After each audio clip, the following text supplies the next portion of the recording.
आज के इस टॉपिक में हम अध्ययन करेंगे नेशनल और इंटरनेशनल कुछ संस्थाएं हैं जो आईपीआर संरक्षण को, जो इसके सदस्य देश हैं उनमें, उनको लागू करवाती हैं। अब इनकी आवश्यकता क्यों महसूस होती है? जैसे necessity of intergovernmental organisation related with intellectual property. इनकी आवश्यकता इसलिए महसूस होती है क्योंकि बौद्धिक संपत्ति जो अधिकार हैं वो किसी निश्चित क्षेत्र के लिए मान्य होते हैं। यह अधिकार केवल उसी देश या देशों के क्षेत्र में मान्य होते हैं तथा लागू होते हैं जिस देश या देशों के कानूनों के अधीन उनको मान्यता दी गई है। परंतु परस्पर संबंधित देशों के संसार में मस्तिष्क में उत्पन्न विचार तथा कार्य तथा अन्वेषणीय विचार किसी भी क्षेत्र की सीमा को पार करके संसार में कहीं तक भी पहुंच सकते हैं। इसके साथ ही संसार के अनेक देशों में ये भावना भी पनप रही है कि बौद्धिक संपत्ति के संरक्षण के अधिकारों से संबंधित नियम व कानूनों को मानकीय स्तर प्रदान करके आपस में मान्यता दी जाए। इसी कारण से सरकारों ने भी अनेक क्षेत्रों में बहुपक्षीय संधियां की हैं और उनको लागू किया है, जिसके द्वारा एक यूनियन की स्थापना होती है जिन्हें कुछ देश मिलकर के सदस्य बन जाते हैं और फिर इस संघ के सदस्य देश दूसरे देशों के नागरिकों को भी बौद्धिक संपत्ति अधिकार प्रदान करते हैं। संसार के बहुत से देश आईपीआर से संबंधित नेशनल लेजिस्लेशन बनाते हैं तथा आईपीआर से संबंधित क्षेत्रीय तथा अंतर्राष्ट्रीय या दोनों प्रकार के समझौतों के ऊपर हस्ताक्षर करते हैं और उनमें भागीदार होते हैं। ऐसा करने के जो उद्देश्य होते हैं उसमें ऐसे अधिकार प्राप्त करने वाले क्रिएटर्स को ऑफिशियल रिकॉग्निशन प्रदान करना, उसको मतलब ऑफिशियल मान्यता उसको प्रदान की जाती है। इन सृजनकर्ताओं के प्रयत्नों को प्रोत्साहन करना जिससे वे इन सर्जनों के अंदर रुचि लेते रहें। इन सर्जनों से प्राप्त बहुमूल्य सूचनाओं को एक साथ इकट्ठा करके भविष्य में उपयोग के लिए इसको सुरक्षित रखना और इस प्रकार के समझौतों के द्वारा संरक्षण की सहायता का उपयोग करके राष्ट्रीय तथा अंतर्राष्ट्रीय स्तर पर आर्थिक तथा सांस्कृतिक स्थिति का स्तर ऊंचा करना। संधियों के नाम पर अधिकतर उस स्थान के नाम पर रखे जाते हैं जहां पर वे संधियां प्रथम बार अपनाई गई होती हैं। मतलब जहां कोई भी कन्वेंशन होती है, जिस स्थान पे होती है, तो मोस्टली उस संधि को उसी के नाम से जाना जाता है।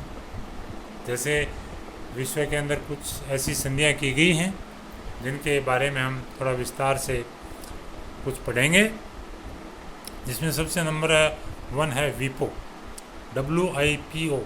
वीपो की फुल फॉर्म होती है वर्ल्ड इंटेलेक्चुअल प्रॉपर्टी ऑर्गेनाइजेशंस।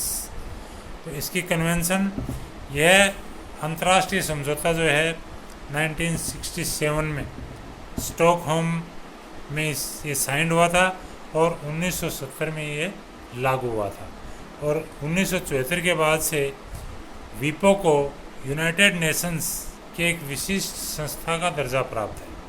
इस समय 188 देश इसके सदस्य हैं और इसका मुख्य कार्यालय जेनेवा, स्विट्जरलैंड के अंदर है और वीपो संयुक्त राष्ट्र की एक स्पेशलाइज्ड एजेंसी के रूप में इसको अभी मान्यता प्राप्त है। तो वीपो के एम समस्त संसार में राज्यों के सहयोग तथा अन्य अंतर्राष्ट्रीय संस्थाओं को साथ में लेकर बौद्धिक संपत्ति अधिकारों के संरक्षण को बढ़ावा देना। वीपो के संचालन में संधियों द्वारा स्थापित बौद्धिक संपत्ति समूह के बीच प्रशासनिक सहयोग को पक्का करना। इसके मुख्य कार्य संघों के संबंधित प्रशासनिक कार्यों को पूरा करना, बौद्धिक संपत्ति के क्षेत्र में राज्यों को कानून संबंधी तकनीकी सहायता देने से संबंधित कार्य करना, अंतर्राष्ट्रीय संधियों के द्वारा इंटेलेक्चुअल प्रॉपर्टी के संरक्षण तथा उसको बनाए रखने के लिए नियमों तथा मानकों के बनाने में उपयुक्त कार्य करना, अंतर्राष्ट्रीय वर्गीकरण तथा मानकीय कार्य करना जो पेटेंट से संबंधित औद्योगिक संपत्ति कार्यालयों, ट्रेडमार्क तथा औद्योगिक डिजाइन के बीच सहयोग बनाए रखने में सहायक हों औद्योगिक डिजाइन, ट्रेडमार्क के पंजीकरण तथा इन्वेंशंस के पेटेंट्स, अंतर्राष्ट्रीय आवेदनों से संबंधित कार्य करना। अब इसकी कुछ बॉडीज़ होती हैं, इसके कुछ ऑर्गन्स होते हैं, जैसे जनरल असेंबली है। विपो के वे समस्त सदस्य देश जो इसके किसी एक संघ के भी सदस्य हों वो जनरल असेंबली के सदस्य होते हैं। इसके मुख्य कार्य डायरेक्टर जनरल की नियुक्ति करना डीजी की। दूसरा है डीजी तथा कोऑर्डिनेशन कमेटी की रिपोर्ट्स पर पुनर्विचार करने हेतु स्वीकृति देना। तीसरा है यूनियन के बजट तथा संस्थाओं के वित्तीय नियमों को पारित करना। फिर है विपो कॉन्फ्रेंस, दूसरी इसकी बॉडी है। विपो कन्वेंशन की पार्टियां इसके सदस्य होती हैं और इसके मुख्य कार्य कानून संबंधी तकनीकी मामलों का निरीक्षण तथा पुनर्विचार करना और भौतिक संपत्ति से संबंधित व्यापक रुचि के मामलों की व्याख्या करके निर्णय लेना। फिर है विपो कोऑर्डिनेशन कमेटी, पेरिस यूनियन तथा बर्ने यूनियन की कार्यकारिणी समितियों के सदस्यों में से चयनित व्यक्ति इसके सदस्य होते हैं और इसका मुख्य कार्य प्रशासनिक तथा आवश्यक वित्तीय कार्यों से संबंधित मामलों पर डीजी तथा संघों को सलाह देना, जनरल असेंबली तथा कॉन्फ्रेंस का एजेंडा और कॉन्फ्रेंस का बजट तैयार करना, कोई भी जो कॉन्फ्रेंस होती है। विपो कॉपीराइट ट्रीटी 1996 WCT इसको हम शॉर्ट में कहते हैं। इंटरनेट तथा अन्य विषयों से संबंधित डिजिटल टेक्नोलॉजी के उपयोग तथा विकास से उत्पन्न समस्याओं का ट्रिप्स एग्रीमेंट में उपलब्ध प्रावधानों से समाधान नहीं हो सका।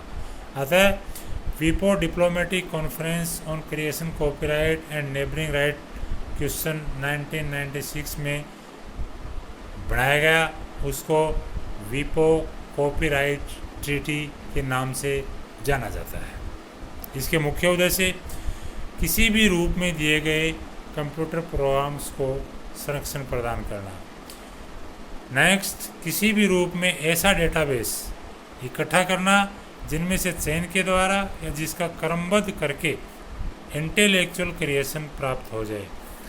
अब बौद्धिक संपदा के संरक्षण तथा उपयोग को प्राप्त करने के लिए और भी कई अंतर्राष्ट्रीय संस्थाएं हैं और भी इसकी कई शाखाएं हैं और भी कई कन्वेंशन या कोई संधियां इसमें हुई हैं। जैसे विपो के बारे में अभी हमने पढ़ा है।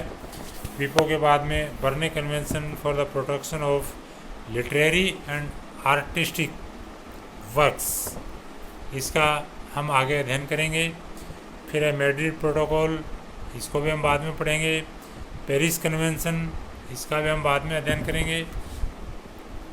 फिर इंटरनेशनल ट्रेडमार्क एसोसिएशन, यह है विशेष कार्य से ट्रेडमार्क स्वामियों तथा व्यवसायी व्यक्तियों की ग्लोबल तथा नॉन प्रॉफिटेबल एक संस्था है। इस समय इस संस्था से 190 देशों की 6500 कंपनियां और फर्म सदस्य के रूप में इससे जुड़े हुए हैं। इसका आरंभ 17 मर्चेंट्स तथा मैन्युफैक्चरर्स द्वारा 1878 में हुआ था। इंटा का मुख्य कार्यालय जो है वो न्यूयॉर्क में है। इंटा के उद्देश्य ट्रेडमार्क स्वामियों के अधिकारों का संरक्षण करना तथा उसको बढ़ावा देना, संरक्षण तथा बढ़ावा देने के लिए कानूनी प्रक्रियाओं को सरल तथा उपयोगी बनाना, ट्रेडमार्क अधिकारों को बनाए रखने तथा बढ़ावा देने के लिए आवश्यक प्रयासों को प्रोत्साहित करना। इंटा के कार्य संबंधित शैक्षणिक सेमिनार कराना, संबंधित शैक्षणिक प्रकाशन उपलब्ध कराना, इंटरनेट के द्वारा निःशुल्क उपयोगी सामग्री प्रदान करना, शैक्षणिक प्रोग्राम तथा सूचनाएं उपलब्ध करवाना, वैश्विक रूप से उपयोगी कानूनी साधन उपलब्ध करवाना। नेक्स्ट है NAFTA. NAFTA means North American free trade agreement. यह संधि यूनाइटेड स्टेट, कनाडा तथा मैक्सिको द्वारा 1 जनवरी 1994 में प्रभावी हुई थी।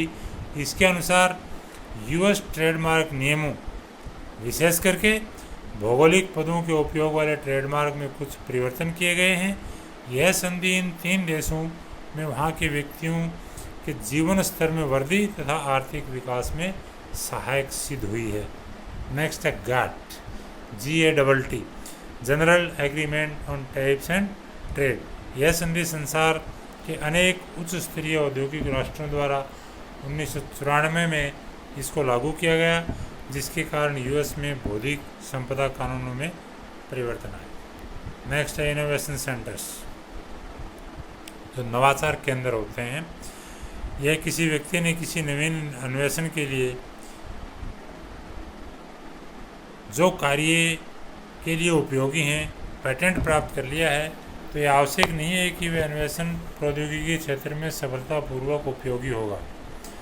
इस अन्वेषण की टेक्नोलॉजी को इस रूप में परिवर्तित करना कि वह अन्वेषण बाजार में पहुंचकर उद्योगों में भी उपयोगी हो, नवाचार केंद्रों का कार्य है। इनोवेशन सेंटर्स का ये कार्य है। इस कार्य के लिए इन केंद्रों को कुछ सेवाएं प्रदान करनी पड़ती हैं, जो कि इस प्रकार से हैं। बौद्धिक संपत्ति से संबंधित सूचनाएं तथा सलाह देना, यह ज्ञात करना कि अन्वेषण कानूनी, आर्थिक तथा तकनीकी दृष्टि से उपयुक्त है या नहीं, यह भी निश्चित करना कि अन्वेषण व्यापार में पूंजी लगाने वालों तथा निर्माताओं को आकर्षित करेगा या नहीं। अतः जो नवाचार केंद्र होते हैं, आविष्कार और मैन्युफैक्चरिंग से संबंधित प्रक्रियाओं के बीच पुल का कार्य करते हैं।